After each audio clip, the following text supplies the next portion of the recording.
Hello বন্ধুরা, সবাইকে স্বাগত। বন্ধুরা, আজকে আমি তৈরি করব জলপাইয়ের আচার। অক্টোবর ও নভেম্বর এই 2 মাস জলপাইয়ের সময়। আর এই সময় জলপাইয়ের আচার হবে না তাই কখনো হয়? প্রথমে কড়াই চুলার উপর দিয়ে দিলাম, জল দিয়ে দিলাম। জলটা গরম হয়ে গেলে স্বাদমতো লবণ দিয়ে দিলাম। জলপাইগুলো ভালো করে ধুয়ে কড়াইতে দিয়ে দিলাম।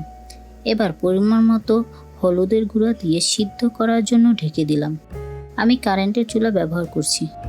আমি এখানে 2 কেজি মতো জলপাই নিয়েছি।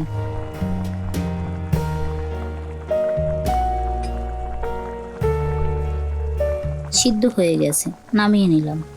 জল ছেঁকে নিলাম। শুকনো মরিচ, পাঁচফোড়ন ভেজে নিলাম গুঁড়া করার জন্য। কড়াইতে তেল দিয়ে দিলাম, পাঁচফোড়ন দিয়ে দিলাম। কড়াইতে তেল ও পাঁচফোড়ন সরিষার সাথে সিদ্ধ জলপাইগুলো দিয়ে দিলাম।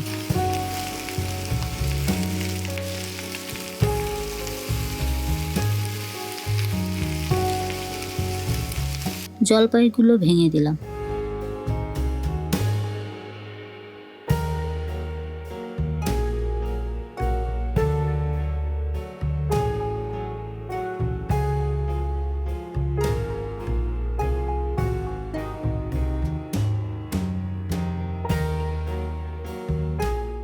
এই ফাঁকে ভাজা মশলাগুলো ব্লেন্ড করে নিলাম।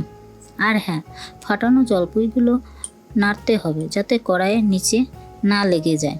স্বাদমতো চিনি দিতে হবে। আমি 200 গ্রাম এর মতো চিনি দিলাম। এতে মিষ্টি একটু কম হবে। চিনি মেশানোর পর হালকা নরম হয়ে যাবে। গুঁড়া করা মশলাটা দিয়ে দিলাম। আমি এখানে ঝালটা বেশি দিয়েছি। মশলা দিয়ে নাড়তে থাকবো।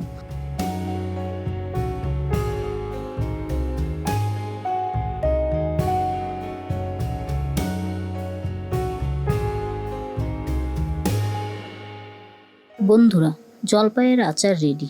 এবার নামিয়ে নিলাম।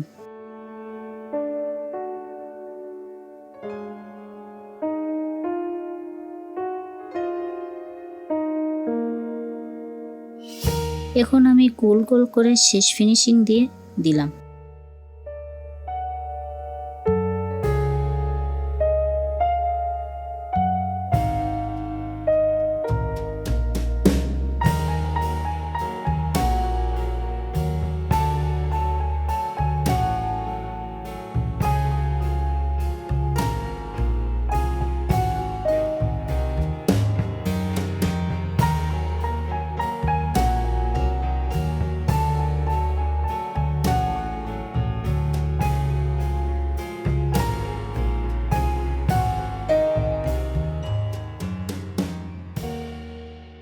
দেখো বন্ধুরা, দেখতে কতটা আকর্ষণীয় ও সুস্বাদু হয়েছে।